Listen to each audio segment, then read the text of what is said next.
আসসালামু আলাইকুম। আজকে সবাইকে বাটার স্কচ কেক রেসিপিটি দেখার আমন্ত্রণ জানাচ্ছি। কম বেশি যারা কেক বানাতে পারেন, কোনো জায়গায় সমস্যায় পড়েছেন, এই কেকটি বানাতে গিয়ে পারফেক্ট মেজারমেন্ট সহ আজকের কেকটি বানাতে যাচ্ছি। প্যারালাইন তৈরি, সুগার সিরাপ তৈরি অথবা ক্রিম বিট করার সময় কোনো জায়গায় ভুল করছেন কি না ডিটেলসে প্রত্যেকটি জায়গায় আলোচনা করব। আর আমি যে সমস্যাগুলো ফেস করেছি সেগুলো আপনাদের সাথে শেয়ার করব। তাহলে পুরো ডিটেলসে কেক রেসিপিটি তৈরি করতে পারলে আপনারা আমি যে বিড়ম্বনাগুলো ফেস করেছি সেগুলো করবেন না। প্রথমে শুকনো উপকরণগুলো মেপে নিচ্ছি। এখানে হাফ কাপ ময়দা, যাদের মাপার মেশিন আছে 60 গ্রাম ময়দা, কর্নফ্লাওয়ার 10 গ্রাম অর্থাৎ উঁচু করে 1 টেবিল চামচ, আর বেকিং পাউডার নিয়ে নিয়েছি 3 গ্রামের মতো, মানে হাফ চামচ। এখন ভালো করে চেলে নিচ্ছি। আর এই কেকটা বানাতে আমি 3টি ডিম ইউজ করেছি, যেটা রুম টেম্পারেচারে থাকা। যদি ফ্রিজে থাকে অবশ্যই 6 থেকে 8 ঘন্টা আগে বের করে রাখবেন। চিনি হাফ কাপেরও কম নিচ্ছি। যারা চিনি বেশি খান অর্থাৎ মিষ্টিটা বেশি খান একটু বেশি দিবেন, কারণ প্রত্যেকটা জায়গায় আসলে চিনি সিরাপ, তারপর চিনি দিয়ে প্যারালাইনটা তৈরি, এগুলো পড়বে, তাই একটু মিষ্টিটা কম দিলে কি খেতে ভালো লাগে। চিনি দিয়ে আমি যখন ডিমটা বিট করব অবশ্যই আপনাদেরকে খেয়াল রাখতে হবে চিনিটা জানি ভালো করে মেল্ট হয়। এই ধরনের স্পঞ্জ কেক বানালে চিনি যদি ভালো করে মেল্ট না হয় পরবর্তীতে কেকটা ভালো হয় না। এখন আমি বাটার স্কচ ইমালশন 1 চামচ দিয়ে দিচ্ছি। সাথে ইচ্ছা করলে একটু ফুড কালার দিতে পারেন, নাও দিতে পারেন, কিন্তু এটাতেই কালার চলে আসে। এখন শুকনো উপকরণগুলো আমি একটু মেশিনের মাধ্যমে বিট করে নিচ্ছি, কারণ যারা নতুন অবশ্যই এভাবে বিট করে নিলে প্রত্যেকটা জায়গায় ভালো করে বিট হবে আর শুকনো উপকরণগুলো মিশে যাবে। আর আমি এখন কেকের বিটার থেকে এগুলো খুলে নিচ্ছি, যে চামচগুলো সেগুলো দিয়ে আস্তে করে দেখেন আমি কিভাবে মিশাচ্ছি। আমি ভিডিওটা সংক্ষিপ্ত করার জন্য একটু মানে স্পিডটা বাড়িয়ে দিয়েছি, কিন্তু আস্তে আস্তে মিশাবেন। এই জায়গায় ফোমটা কোনোভাবেই নষ্ট করা যাবে না। এখন স্প্যাচুলা দিয়ে প্রত্যেকটা জায়গা আমি দেখিয়ে দিচ্ছি আমার শুকনো উপকরণগুলো খুব সুন্দর করে মিশে গিয়েছে। এখন আমার এই ব্যাটারটি মিক্সড একদম পারফেক্ট। এবার একটি মোল্ডে ঢালার পালা। এটা 7.5 ইঞ্চি মোল্ড। তো আপনারা যদি ছোট মোল্ডে নেন, আমি প্রথম অবস্থায় ছোট মোল্ডে যখন বানিয়েছিলাম এটা উপর দিকে উপচে আসে, দ্যাটস মিন 6 ইঞ্চির মোল্ড। তো আমি সাজেস্ট করব এটার জন্য 7 ইঞ্চি 7.5 ইঞ্চির মোল্ডে নিয়ে নেবেন। আর আস্তে করে বাবলসগুলো বের করে দিচ্ছি আর একটু ট্যাপ দিয়ে নিচ্ছি। আমার আগের কেকের রেসিপিতেও আমি হাঁড়িতে বালু গরম করেছি, সেটা দেখিয়ে দিয়েছিলাম। ওইভাবেই আমি চুলাতেই কেকটা বানাবো। প্রথমে ফ্রি হিট করে নিয়েছি, কারণ এটা নাহলে কেকটা ভালো আসবে না। 25 থেকে 30 মিনিটের মধ্যেই কেক হয়ে যায়। ঠিক আমার 28 থেকে 30 মিনিট লেগেছিল। দেখেন কেকটা খুব সুন্দর করে হয়ে গিয়েছে। আর আগুন কিন্তু লো মিডিয়ামের থেকে একটু বেশি থাকবে।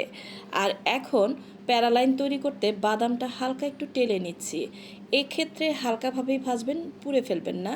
তারপর বাদামগুলো টালা হলে নামিয়ে নিচ্ছি, হাফ কাপ চিনি দিয়ে দিচ্ছি। এখন ভালো করে মেল্ট করার জন্য আমি এখানে 1/4 কাপ পানি দিয়ে দিচ্ছি। পানিটা দিলে চিনিটা তাড়াতাড়ি মেল্ট হয়, তা না হলে কেমন যেন একটা দলা পাকিয়ে যায়। যখন হালকা হালকা লাল হয়ে আসবে তখন আমি একটু নেড়ে চেড়ে নিচ্ছি। আর এর আগে কিন্তু নাড়তে যাবে না, তাহলে ক্যারামেলটা হতে অনেক দেরি লাগবে। এখন বাদাম দিয়ে দিয়েছি। বাদাম দিয়ে খুব তাড়াতাড়ি নামিয়ে ফেলতে হয়, তা না হলে কিন্তু পুড়ে যায়। এখন যেই চিনির সিরাপটি যেভাবে গরম হয়ে গিয়েছে এর ভিতরেই কিন্তু হয়ে যাবে। চুলাটা এখন বন্ধ করে দিয়েছি, তা না হলে কিন্তু পুড়ে যাবে। এই হিটেই পুরাটা হয়ে যাবে। আমি একটি প্লেটে নিয়ে নিয়েছি। তারপর সুগার সিরাপ করার জন্য একটি পাত্র বসিয়ে দিয়েছি। এখন আমি 40 গ্রামের মতো চিনি দিয়ে দিচ্ছি আর পানি 20 গ্রাম, এটার হাফ দিচ্ছি। মানে প্রায় চিনি একটু শিরা কম বেশি করে করতেই পারবেন, সেটা সমস্যা নেই। যতটুকু চিনি দিবেন তার অর্ধেক পানি দিয়ে দিবেন মেল্ট হওয়ার জন্য। যখন একটু লাল লাল হয়ে আসবে সে পর্যায়ে আমি একটু বাটার দিয়ে দিচ্ছি প্রায় 20 গ্রামের মতো। তারপর আমি হুইপ ক্রিম 40 গ্রাম দিব। এক্ষেত্রে চিনির সিরাপটা সুগার সিরাপটা যখন আমরা করতে যাই, করার পরে কিন্তু জমে যায় যখন আমরা নামিয়ে রাখি। সেক্ষেত্রে যখন জমে যাবে আর একটু হুইপ ক্রিম অ্যাড করে আমরা এটাকে নর্মাল করে নিব। আর সিরাপটা করার সময় এখানে বেশি শুকিয়ে ফেলা যাবে না, একটু নরম অবস্থায় নামিয়ে নিতে হবে, তাহলেই দেখেন ঠিক থাকবে। আর যদি কোনোভাবে দেখেন যে জমে গিয়েছে, আবার একটু গরম পানির উপর বসিয়ে রাখলে এই সিরাপটা নর্মাল হয়ে যায়।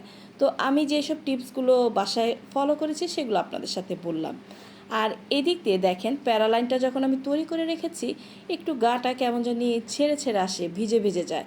তো সেই অবস্থা আমি পরবর্তীতে কি করছি দেখেন, আমি এটাকে একটি মানে রুটি বেলার যে বেলুনটা আছে সেটা দিয়ে ভেঙে নিচ্ছি। আপনারা প্রথম অবস্থাও কিন্তু ব্লান্ডারে একটু গ্রাইন্ড করে নিতে পারেন, কিন্তু আমি একটু ভেঙে নিলাম দেখেন আপনাদেরকে দেখানোর জন্য। এটাকে ঠিক করব আমি কিভাবে। 1 চামচ কর্নফ্লাওয়ার দিয়ে আমি একটা গ্রাইন্ডারে একটু ঘুরিয়ে নিয়েছি। এভাবে করার পরে একটি এয়ারটাইট বক্সে অথবা জিপলক ব্যাগে করে ফ্রিজে রেখে দিব। এবার আমি 2 কাপ মানে হাফ কাপের কোটায় করে 2 কাপ হুইপ ক্রিম নিয়ে নিচ্ছি। এটাকে আমি এখন বিট করব। তো বিট করার সময় প্রথমে হালকা বিটার দিয়েই করবেন, যারা আসলে বিটারের পয়েন্ট যেভাবে প্রথমে হালকাভাবে বিট করা শুরু করবেন। তারপর করতে করতে যখন 2-3 মিনিট হয়ে যাবে দেখবেন সুন্দর একটা কনসিস্টেন্সিতে চলে এসেছে।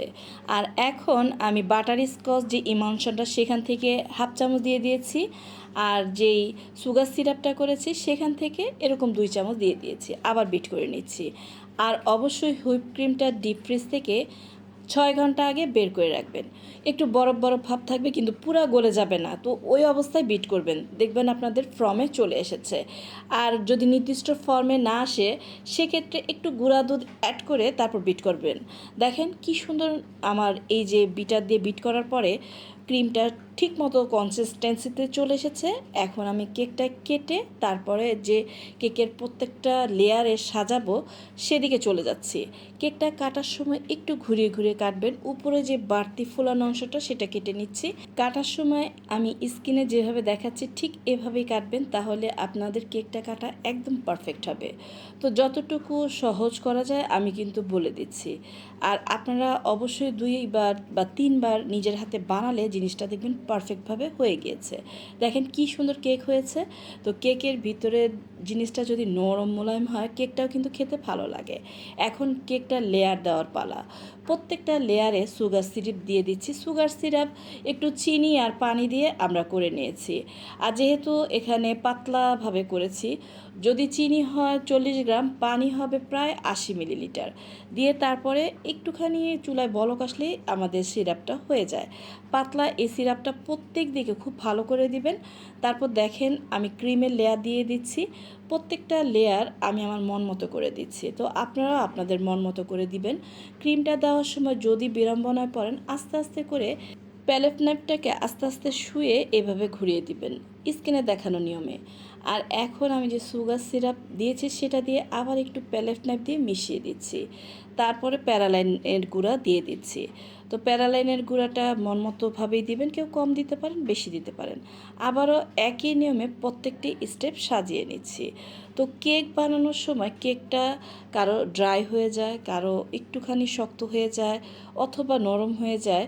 কোনোভাবেই বিড়ম্বনায় পড়বেন না যদি প্রত্যেকটি মেজারমেন্ট ঠিক রাখেন।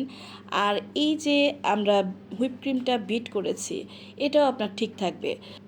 আমরা কেকের উপরে ক্রাম কোট দেওয়ার পরে ফাইনাল যে লেয়ারটা দিই হুইপ ক্রিম দিয়ে, তখন কিছুক্ষণ বাইরে থাকলে হুইপ ক্রিমটা পানি ছেড়ে দেয়। ওই অবস্থায় আমরা কি করব, নর্মাল ফ্রিজে রেখে দিব। আর বেশি পানি পানি ভাব দেখলে 10 মিনিট ডিপে রেখে তারপর নামিয়ে আবার দরকার হলে বিট করে তারপর আমরা লেয়ারগুলো কমপ্লিট করব।